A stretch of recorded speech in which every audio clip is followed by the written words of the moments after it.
I attended the U.S. Naval Academy in Annapolis, Maryland. I went to Seton Hall University. I went to the American University School of International Service in Washington, D.C. I went to Yale University. I attended Georgetown University in Washington, D.C. I went to school at Mount Holyoke College, which is in Western Massachusetts. I went to the University of Utah. I went to Hamilton College in upstate New York. I went to the University of Oregon. I went to Colby College in Waterville, Maine. I went to the University of Utah. Brigham Young University. I went to Florida Gulf Coast University. Well, I was interested in studying international relations, and I wanted a university that offered a bachelor's degree in that field. There's only actually a handful in the United States which have their own faculties of international relations at the time. Most were part of political science programs, and I was not interested in being on a political science faculty. So the choice for me came down to American University, George Washington, Georgetown, and a few other schools scattered around the country. I decided that since I was studying international relations, I wanted to be based in the District of Columbia so that I had the opportunity to take advantage of being in the nation's capital. Ultimately, the decision between George Washington, American, and Georgetown came down to the amount of financial assistance that I was offered. The location and the business program they had there in St. Pete, Florida, and it was right on the water. It was a beautiful campus, and I was able to go have naps in the park on the water in between classes and go sailing on my off time. Well, I was looking for a smaller school, a liberal arts school as we call them in the U.S. It was close to my home, and it gave me a great financial package, so I was able to afford the school also. Well, I'm from rural Utah, and the University of Utah was, in my opinion anyway, or my estimation, it was the best school in Utah to go to. And it was also a school that I could afford because I had been granted a scholarship there. It was not an easy decision, and I think a lot of students in the United States consider 5 or 6 options before they make a final first choice. Hamilton was one of my first choices, and I decided that it was a diverse campus with a lot of options for different courses of study, and I liked that it was a small student body with not a lot of students, but a lot of access to professors. I went to college in a couple of places. I started at a junior college in Texas, and I went to junior college for 2 years so that I could get all my basic courses out of the way. After I finished that, I started architecture school in Boston in one of the ateliers they have there. But I found that architecture wasn't really for me, and that I didn't have enough money to go to school there, so I returned back to Texas and got my degree in art history at the University of Texas in Arlington. I really liked Seton Hall primarily because it had a really good program in diplomacy and international relations, which is what I studied. They actually had this really unique program where you could get your undergraduate degree and a master's in 5 years total. So normally that takes you 6 years, but they had a special program for that. It was also only 30 minutes from New York City, so to me it was sort of the best of both worlds, that you could have your college campus and then go out into New York City anytime you wanted. I chose Florida Gulf Coast because, actually, it's a long story, but I was going on a campus tour of 4 or 5 other colleges in Florida, and on the way home, I saw the sign for the university, stopped in, signed up for a tour, and then it was pretty small, which means it had small class sizes, which meant that the professor had more time one-on-one with the students.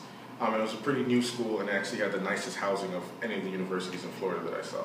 So that's why I chose it. One, because it was in-state and cheaper than out-of-state options. But the other main reason was because they had a really strong sports medicine program, and I actually majored in human physiology. I really wanted to go to a small college, but I also wanted to go to a place that had just a beautiful natural setting. And Colby was right on a pond. It was a little bit more rural. It was very peaceful. The campus was completely secluded. It was not mixed in with the city. And I wanted the opportunity to be able to study abroad during my college experience. And Colby had the option of studying abroad your entire junior year. Well, this is how it started. Since I am a naturalized immigrant, I actually attended a community college in Illinois called College of DuPage. And I was in an honors program there. I earned my associate's degree. And then Georgetown and the school I was attending, College of DuPage, had a preferred admissions on a scholarship basis, so I got accepted to Georgetown through my community college. And I had a full scholarship for finishing the 2 years for my undergrad, and I got my Bachelor of Arts in Government, and I didn't have to borrow any money. Well, growing up, I always wanted to fly. I always wanted to fly in the military. And my grandfather, who was a retired Air Force pilot, recommended that I go to the Naval Academy, as they have, according to him, the best pilots in the world. And I was very fortunate to be accepted and to attend the Naval Academy. Well, it's a beautiful historic campus. It's in the heart of a city, not a big city, but it has lovely old Gothic buildings and lots of old trees and a few modern buildings tucked in here and there. But it really is a classical campus with big grounds and just historic and beautiful buildings. It's beautiful. It's considered a protected area, and it has its own gardeners that are full-time. That we have beautiful flowering trees, and most of the buildings were built in the 19th century. And they're kept up very well, both inside and out. It's really just a peaceful place to spend 4 years, and I fell in love with it the first time I ever saw it. Salt Lake City is, at the time I was there or now, Salt Lake City has become a very cosmopolitan city. It's always been Utah's largest and most cosmopolitan city. Has great year-round recreation, from skiing in the winter to hiking in the summer. There's a wide range of sports and other activities. Lots of good restaurants, bars, nightclubs, things like that. Our campus, it was in the small town of South Orange, New Jersey, and it was a closed campus, very beautiful, with lots of trees, lots of grass that you can sit down on and do your homework and study. You could walk from one end of campus to the other in about 5 or 10 minutes. Brigham Young University is located in Provo, Utah. It's about 15-20 minutes away from a nice resort, Sundance, where they host annual film festivals. Also, I'm a snowboarder, and so I loved being able to take off in the middle of lunchtime, go up to the mountains, snowboard, come down, and go to evening classes. So it worked out perfect.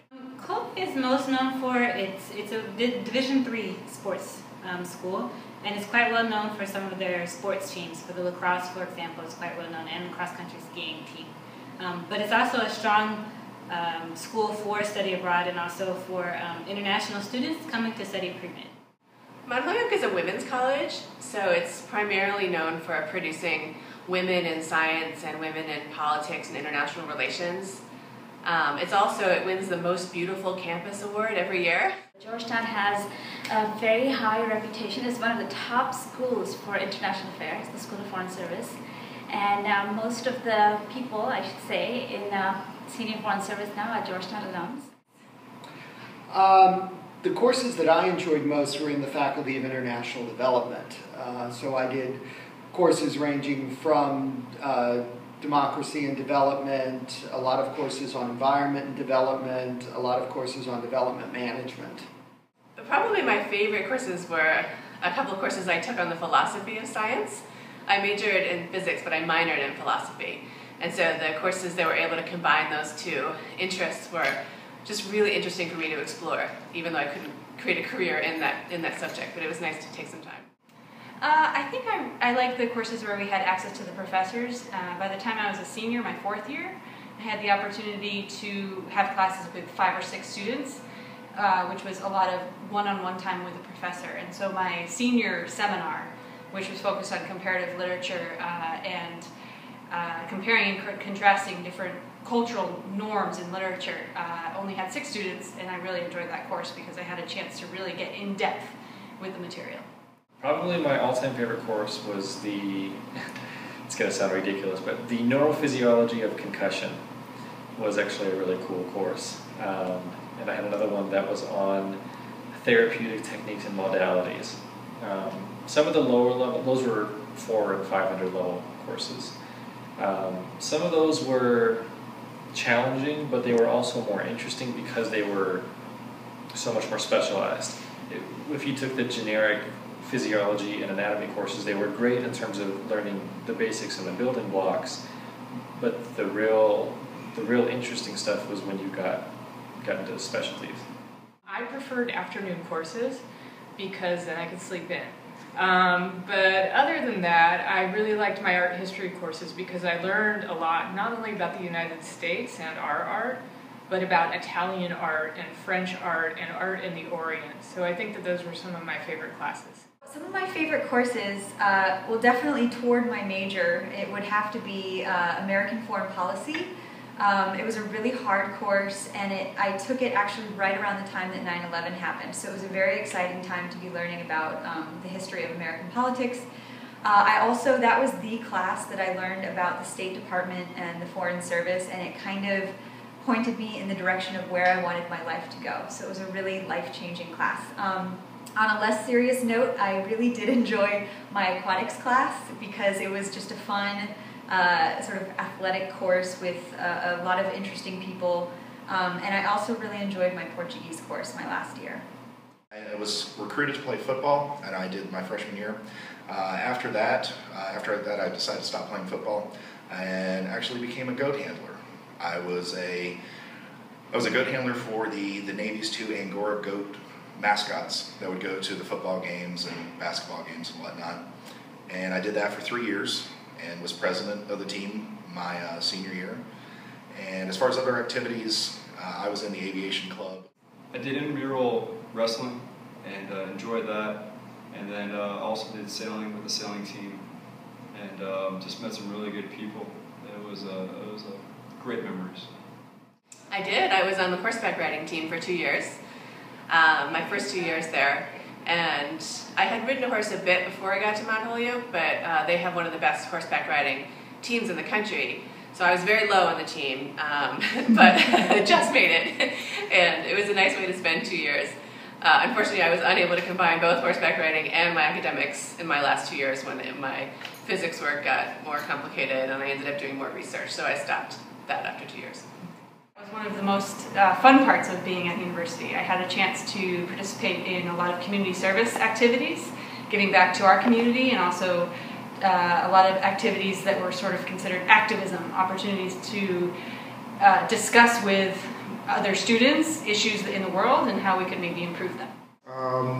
Well, I was in a jazz band when I was there, and I also played soccer for the school. I did a lot of coaching for youth programs that we volunteered with, and then, of course, one of the environmental programs at the school. Best memories of college, I would say the tradition at the Naval Academy and the people. It's a very unique institution. We're up at usually between 5:30 and 6 a.m. And in bed, hopefully by midnight. We wear uniforms to class, we march to class, but at the same time, I found that the friendships that I made there have all continued throughout the years, and even though I graduated nearly 15 years ago, I'm still great friends with my roommates and those that I lived with in the barracks. Well, I mean, just time spent with other students, time spent with some incredible minds, incredible professors and academics. But really, I think that the beauty of an American education is the time you spend with other students who are studying similar things or different things, and you benefit from both. You're having lunch or dinner and debating issues. You're on a playing field. You're in your dorm room arguing or chatting late into the night, but that's really, I think, where you hone your ideas, you develop yourself personally, and then of course just the quality of the academics. You have professors who are authors in their field, renowned, and the ability to go and talk with them one-on-one or benefit from their lectures is an extraordinary experience. I had the option of interning at the World Bank or the White House, so that was a really good. I chose the White House and worked under President Clinton's time, and I loved it. It was great. Well, my friends primarily. It was a great chance to spend 4 years with an amazing group of women that I became friends with, that I'm still friends with today, and they live all over the world. Mount Holyoke is 25% international students, so many of my friends were from different countries, and I've gone on to visit them and attend their weddings in their countries. It's just been really great to have that group of friends. Other than that, it was great to spend 4 years in such a beautiful, peaceful environment. I felt very isolated at Mount Holyoke, but in a good way. I was able to focus on my studies and focus on my friendships without having to worry too much about the outside world. Especially at a women's college, there weren't as many distractions, which I enjoyed. But I met my husband there, so we actually met earlier, but we got married while we were in college. The fun part about college was just meeting my professors, meeting other students, meeting people who had such interesting experiences and so much knowledge and so much to share with me. And so it was amazing. It was the first time I had met people that had been outside of Utah, so I really liked it. Just what I mentioned was really being able to get off in the middle of the day, go out to the mountain, spend some quiet time with not as many people during a weekday on the slopes. And also the education there is really kind of faith-based education, and has a lot of things that you learn you kind of get to reflect beyond the actual subject matter. Best memories would have to be studying abroad. That was amazing. The year I studied in Paris. And then also I think the late night conversations discussing theories and philosophies with my classmates over pizza when we're staying up late to write a paper, or some of the truly engaging and intriguing conversations we had over lunch in dining halls with professors. That's one thing that's really great about American college experience. You really get to develop a relationship with your professors. I'm still friends with many of them today. We have a large international student body at American University. In fact, that's one of the reasons why we are so strong in the international studies field, is because American has done a lot of recruitment across the globe to try to get more international students on campus. I certainly found that having that exposure, particularly in the courses I took in international development, was extremely worthwhile. Well, there are some of my best friends on campus, and I think a lot of other people would say the same.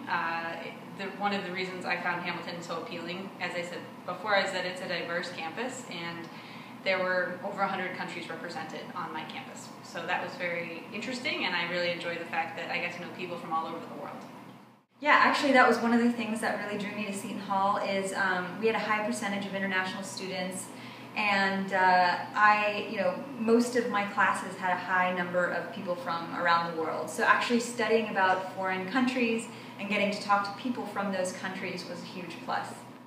Definitely, I think that's part of my interest in traveling now, and part of my interest in doing what I do now, that I had the opportunity to meet so many different types of people and be exposed to these different cultures. So I really enjoyed that aspect of going to university. Well, I think the main advice is that there are many options and opportunities to get financial aid, particularly if your child is a very high-performing child with solid academic credentials.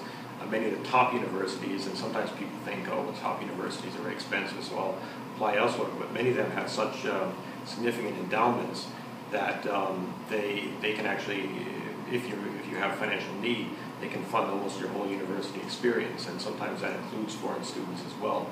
So I would encourage people to try to assess what your academic credentials are and whether you would be competitive for some of the top schools. If so, go for it and see what you can get from them. Look at other options as well, and part of the application process in the U.S. is to apply to a range of schools of both different levels of competitiveness and different costs and all the other factors that people look at, but don't apply to too few so that you end up with limited options, because it is a very competitive process. Even if you are completely qualified, you won't necessarily get into every school, because probably 80 to 90% of all people who apply are qualified and competitive, and so schools really have to narrow down based on a number of factors. But the fact that you're coming from overseas actually gives you an advantage, because schools like to have diversity of student body, people who come from a wide range of cultures and countries, so I think that's always going to be an advantage. Well, I think it's most important to know going in what you're interested in studying. Identify what universities offer that program, and then make a determination whether you're interested in going to a larger university or a smaller university, and determine your financial resources, whether you can afford to go to a private university or whether a public university or even a community college is a better fit. The advice I would give to international students is do keep community colleges as an option, especially as a starting option. You save money, you still get your credits, your 60 credits if you do the 2 years. You can transfer to really good schools like Georgetown and other higher education schools where you can get your bachelor's degrees. So don't underestimate the value of a community college education. The school that I attended, COD in Chicago, is actually one of the top schools. I was actually on the board of trustees there, and they only hire PhDs to teach. So you do really get a rigorous education. My biggest piece of advice for international students, especially if they're starting at the beginning of their studies, is to go to a community college. There are a lot of great community colleges in the United States that will allow you to get your base courses for reduced tuition fees. Then you can transfer into a four-year university. I would say that people should not be afraid to go for it and apply. I think that the application process is very challenging if you're not familiar with it, but that doesn't mean that you can't find out more about how to do it. There are a lot of resources online where you can find out exactly what you need to do and what process you need to go through. The U.S. Department of State has EducationUSA, for example, which provides lots of information completely free online, and you can find out more about what schools you can apply to and what the process is. Oh, I'd say go for it. It's rich, it's interesting. You won't just meet Americans, you'll meet everybody. It's a wonderful way to see the world. Don't just go for something that's in a major big city. That's not the whole college experience in the United States. You want to go places where you have smaller class sizes or the ability to choose what you really want. Don't just go to a school because you know it's, University of Miami, it's a big school. Make sure it has what you want, what you're interested in. And then also financial aid. Financial aid is very important. A lot of scholarships, a lot of different programs that you may not hear about too much, but a lot of opportunities for your school to be paid for. In the case of my wife, they were almost paying her to go to school. I would say don't just necessarily look for the big name, larger institutions. Also look at smaller colleges, community colleges, even maybe 2-year programs that have a bit more aid to offer. That could be a little bit less expensive, but also look to try to find out more than just the academic side. For example, if you want to be pre-med or if you want to study philosophy or whatever, but also look at the other options. What are the extracurricular activities like? What kind of options do you have to meet other international students or participate in culturally enriching activities? Those are the things I would say to keep in mind. I would say definitely prepare yourself. To get into college, it's a lot of research, it's a lot of organization and preparation, but ultimately that's going to take you really far. It's a competitive process, but the work you put into it now is going to pay off later. And that goes not only for getting into college, but also figuring out how you're going to pay for it. The more research that you do, the more you work on essays and applications for scholarships and financial aid, the more you're going to find.